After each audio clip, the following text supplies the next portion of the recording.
Hello and welcome to the weather update. Left at 9 o'clock on the last day of January. We'll go over the January statistics tomorrow. But today we had a lot of clouds around, a lot of high clouds.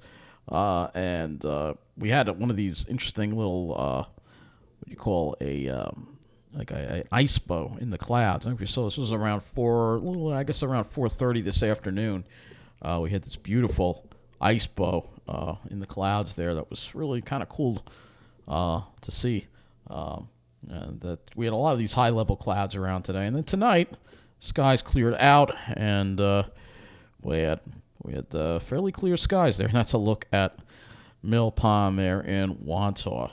And let me tell you, the roads in a lot of areas are still a mess. We'll talk about that in another video. Let's take a look at the current temperatures out there right now. It's getting cold out there. We're starting to see that radiational cooling. 15 degrees in Carl Place. Westhampton is back reporting observations. They're at 14, and I think they're going to drop. Really, I don't know, the wind gust, there's no way the wind is gusting to 28 there, but they're going to drop as well. Excuse me, 16 at Islip. So, yeah, we're really seeing some radiational cooling tonight with that snowpack. And if you put the dew points in, we got dew points in the single digits, so that's going to mean a lot of radiational cooling tonight. Let's see what's doing. A little warmer in Jersey there, 20 in Miller Park. So they're not seeing the radiational cooling we are tonight. But again, those light winds and clearing skies will permit that. So here you go. Here's some of the clouds, the satellite image, and you can see some clouds just off the South Shore. But clear over Long Island, clear almost everywhere else. So we're going to see that. Unless these clouds somehow move into the Westhampton area, I think there'll still be a decent amount of radiational cooling. But today you can see we had a lot of these high clouds around. And note all the snow cover, too, all the way throughout the whole northeast there, all the way from Virginia through the Delmarva, through New Jersey, through the entire northeast. So plenty of snow cover from that snowstorm. That is for sure. So let's go back to our highs and lows for the day. We'll first start with the lows. See what the lows were today. And let's see what we got down to here. Oh, look at that. So Westhampton is back. And look at that. 6 below at Westhampton. That is very impressive. So, yeah, 6 degrees below zero. That is really incredible. -1 in East Hampton. So, yeah, look at that. 1 in Shirley. And 7 at Islip. It was very cold this morning. 9 at Farmingdale. 6 in Carl Place. So, yeah, very, very cold morning with that radiational cooling that we did actually wind up getting into it before those clouds rolled in. So that's really good that we got into that. That's -6. That is really impressive for Westhampton. Let's see what the radiational cooling situation was in New Jersey. Not as impressive. 7 at Miller Park, 6 at Lakehurst, 8 at Coyle Field. So not as impressive there. The best radiational cooling happened to be on Long Island in the Pine Barrens. We really got a really excellent night for radiational cooling. Now let's go look at our high temperatures for the day. And I don't think we even hit freezing today. Did we hit freezing? 31 at Islip? Nope. 32 at Carl Place, so just the freezing mark. Westhampton 30, but most areas just shy of it. 31 in Central Park. Let's see. Of course, Channel 12 did not talk about that low of -6 at Westhampton. No, they wouldn't talk about that because that's in the Pine Barrens. Looks like they did get above freezing in New Jersey, 34 there at Miller Park. So let's go back to the observations here, and I want to look. We're going to go to Westhampton, and actually going to look at the whole day of Westhampton because that was pretty impressive, that 4 below. So it looked like they were having some issues with their observations reporting, but that 6 below is reported. You could see, look at this. So when they did start taking observations again, 1:53, 3 degrees. Then they went to 0 at 3 a.m. last night, -1, -3, and I'm assuming they hit the 6 below in this time frame here. That is very impressive. And not at all surprising because that dwarf pine area can get very, very cold at night. It's not at all surprising, especially with the snowpack. So yeah, that's impressive for sure. Let's go to the Wonderground site. We'll look at some more observations on here because we could do it again tonight. I see no reason why we won't do it again tonight. Be single digits are good, bad. Even here, perhaps we could see some single digits as well. I see temperatures in the teens, Pine Barrens areas, and Edgewood. And Edgewood, it's probably already in the single digits. I bet there's no weather station in there. I wish there was, but this station is reading 12, so it would not surprise me that in the Pine Barrens it's going to get very cold again tonight. Let's see what we've got here at some of these other areas that are in the Pine Barrens here. We've got 11. Here's 8. There's 8 in Crescent Poe and Ridge. So, yeah, they're definitely in the single digits. I think they're going to be near 0 again tonight. Perhaps even below 0 in the Pine Barrens, at least for Long Island. That is very impressive. And note that it is a little warmer on the South Shore, Lynbrook 23. It was a lot colder in Mineola than Lynbrook, I'll tell you that. Very, very interesting. Very extremely interesting observations for sure. Let's go to the models next. We'll see. You see, you got this high over here. So we start off February with that high over us. That's going to keep this coastal storm away from us. It's like a small little coastal storm. Almost looks tropical in nature. But that'll keep that away. We'll have an easterly flow, but we should have some sun and then increasing clouds in the afternoon. And then we start getting to that return flow that's warmer, and then the chance of showers enters the area as we get later into Thursday with this this cold front. Now the GFS is moving this cold front along a little faster, and it's also a little concerning. You notice that pink over our area. That could possibly be an ice event for us. We're going to have to keep an eye on that. Hopefully it is wrong, but after that, another cold high built into the area. And then as we get past that, you'll see a plethora of a couple of systems here. A couple of chances for more snow develop, though. It looks like it has it warmer. But that is such a long range and a long way away. So I don't really want to entertain that. We can look at a couple of other long-range models like the Icon and see what it's doing with that next storm system here. So here's that rain. And it could be heavy at times. The Icon is not bringing that icing at all, by the way. But it does have heavy rain for overnight, Thursday into Friday, with this slow-moving cold front, and that high builds in after that. All right. Look at the Canadian next. And the Canadian also shows a little bit of that icing, but not too much. It's mainly the GFS that shows it. That would be our concern. Now let's go take a look at the HRRR and take a look at the 0Z HRRR run. Now, it's going to be dry tomorrow, so I don't think we'll have to worry about any chance of precipitation. Wednesday, I think will still be dry for the most part, but it's as we get into Thursday that we have to worry about this frontal system here that's going to be coming through. All right, and again, if we look at the GFS, it's concerning because the GFS shows the icing. It shows we get the rain. But then look at that. We get a period of icing. It won't last for too long, but it'll be Friday with the cold front. It could be very brief. And then a little snow perhaps at the end. So let's see if this... I don't think this gives an ice accumulation. It only gives a total snowfall. But look at this. This is actually giving us a substantial amount of snow again. So this would be with that... With that event, with the Friday event, that it would give us another 8 inches of snow, a lot of snow upstate. It's just again the GFS. There's not even a coastal low involved with this. It just doesn't make any sense to me. But this is what the GFS is doing. And you look at the Icon, nothing. All right. You look at the Canadian, nothing. It's just the GFS that's doing this. So we don't know if this is an issue with the GFS model. Let's look at the liquid equivalent of this.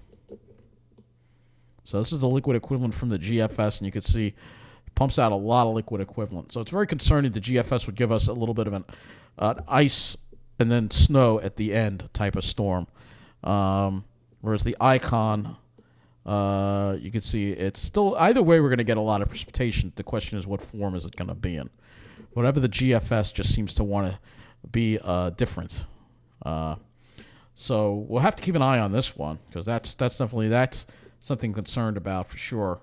But let's go back to the HRRR and look at how our temperatures are going to do the next couple of days. Our temperatures and no 0Z. Let's go look at the. We'll first go start with the dew point so you see where our airflow is coming from. So you'll see here we have that very light winds tonight, light easterly flow. Tomorrow we start off with a light easterly flow, and the winds stay from the east. So we still have, but it's very light in nature. And as we get into Wednesday, it tries to become a little more southeasterly, and you notice a rise in the dew points as milder air starts moving into the area. So let's go to our temperatures. Our temperatures. And again, we're going to see those very cold lows tonight. And again, I think near zero in the Pine Barrens is a possibility. Even single digits for other areas. And, urban areas will probably just be maybe getting to the teens to around 20 now. For tomorrow, we'll be a little warmer. We'll finally make it above freezing to the mid-30s, I think. And then it won't be as cool tomorrow night with the cloud cover. And then we start seeing Wednesday, we start seeing the temperatures go up into the above 40 degrees. So let's go to the GFS now and look at the temperatures past that point. So you see the warm air surging in. Notice the GFS is dialing back the amount of warm air that it's bringing in. So that's why the GFS has that colder solution. And we really don't, we get some of that warmth, but it doesn't come in as fast. And then this cold front comes through and knocks temperatures down below freezing as the precipitation is falling.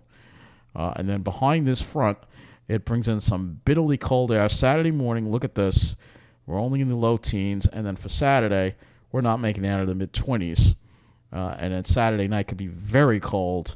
Lows in the single digits, perhaps. And again, if there's radiational cooling, could be below that in the Pine Barrens. And then for Sunday, we recover a little bit into the upper 20s to around 30, but still below normal for the most part. Now, let's take a look at the icon and see, because the icon probably has things a lot warmer with this. So we see that warm surge coming. It still shows that cold air working in. So this is something that we have to be concerned about. It's not a coastal system, but it could be one of those systems that starts off as rain and then ends as snow, with icing perhaps. So we're going to have to keep this icon not showing the same kind of deal. For whatever reason, the temperatures look kind of familiar. Here's the icon. Here's the GFS. GFS is just a little bit colder, but it's not a huge difference.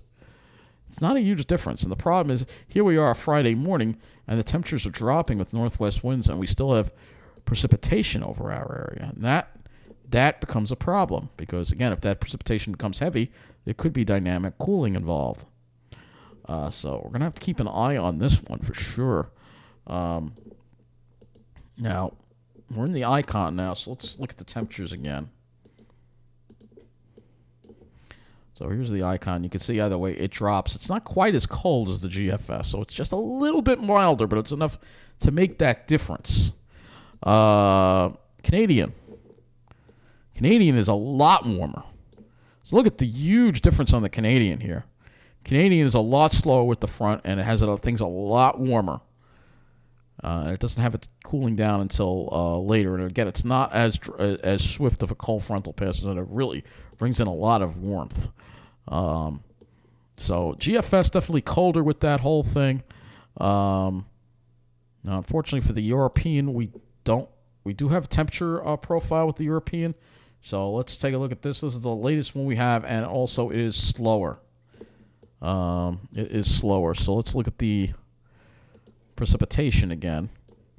Actually, let's it doesn't do the it doesn't have the precip type.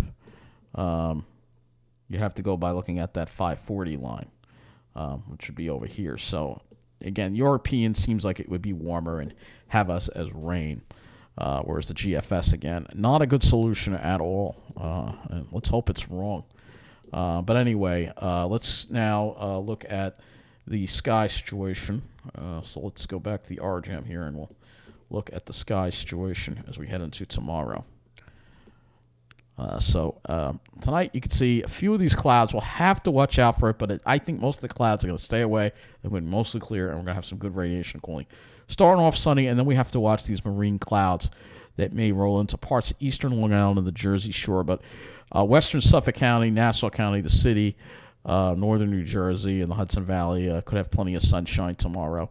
And then the clouds eventually do obscure the sky after sunset. We have more of these marine clouds rolling in, and then we'll have a decent mix of clouds and sun, partly sunny day for Wednesday. And then for Thursday, you'll see more and more of those clouds come into the picture there. But interesting nonetheless with these model solutions. Let's go to the NAM3 here. So we have another disagreement on another major weather event that we're going to have to watch again. All right. So here we are tomorrow, Tuesday. See, starting off with sun, and then these clouds roll. We'll have to see what happens. Maybe we can eke out some mostly sunny skies, but for Wednesday, there'll be a lot more clouds around, for sure, according to this NAM. And let's see about precipitation. Is it generating any precipitation here? It should be keeping us dry, maybe a very patchy drizzle, but I think Wednesday will be dry, just plenty of clouds. And Wednesday is Groundhog Day, so if the groundhog... Oh, I'm not even going to bring that up. People talk about that. It's a joke, all right? It's just... Groundhog it has a 50% chance of being right. That's pretty much it. So let's look at the European here through windy.com and look at the European and this system that we're going to be dealing with here. I forgot to pull this thing out. I forgot to pull the memory card out of here. But anyway, so let's see what the European does with the clouds tomorrow. You can see there are the clouds, and you can see that they kind of come in. Brings them in a little earlier. So we're going to have to see. Don't expect a clear day tomorrow, all right? Probably going to have to wait for the next cold front to come through for that. But let's see what the European has for snowfall accumulation for the next 5 days here, which include that storm. Well, that's 10 days. This is 5 days, so it doesn't really show anything for that storm. So if we look at the weather for Friday here, you can see it shows temperatures warm and then maybe a little bit of flakes on the backside, but it probably wouldn't accumulate to much of anything. So I'm going to have to watch this storm closely, this cold front, but it's very unusual to see a cold front do this. I don't know why the GFS is producing that kind of output. I really just don't know. I really don't know. But we're going to have to keep an eye on it. You notice the temperature's dropping, so it's a close call, and we're going to have to keep an eye on this weather event for Friday. That is the next weather event to watch. And then behind it, more Arctic air again. So we're going to be back into the deep freeze. I really hope we don't get snow, especially ice, because it's not going to go anywhere on Saturday, and it could be a real mess out there. Ice especially is the worst. You don't want to be dealing with that. So we'll have to, hopefully the GFS is wrong, but yet it does keep showing this run after run. If we go back to the GFS here, you'll see it keeps showing this run after run, this icing. This is the 18Z run, right? This is the 12Z run. This is the 06Z run. You can see how it's been fairly consistent. It was after the 0Z run last night. That's when it started showing this. And then there's the FV3, I believe. It doesn't go out that far, though. I don't think it does. Because the 12 is the FV3, but I don't think it goes out that far. So that's like a short-range-ish version, I think, of the GFS. So, we'll just have to keep an eye on this one. I know it's always another storm to watch. That's what it is. But that is going to be it for this weather update. Again, let's take a look at the latest temperatures. Let's see, Westhampton has radiated still a 14, but we're going to have some really significant radiational cooling tonight. And then tomorrow we start off with sun, and then we're going to have to deal with cloud. You're looking at the satellite, it doesn't look that bad, but you got to watch this whole area of marine cloudiness here. That'll eventually, once you have an easterly wind, it's going to tendency to push it on shore, so we'll have to keep an eye on that with the radiational cooling. But I think we'll have some good radiational cooling tonight. And then we watch and wait and see what happens with Friday's cold front. So that's going to be it for this weather update. Take care, and thanks for watching.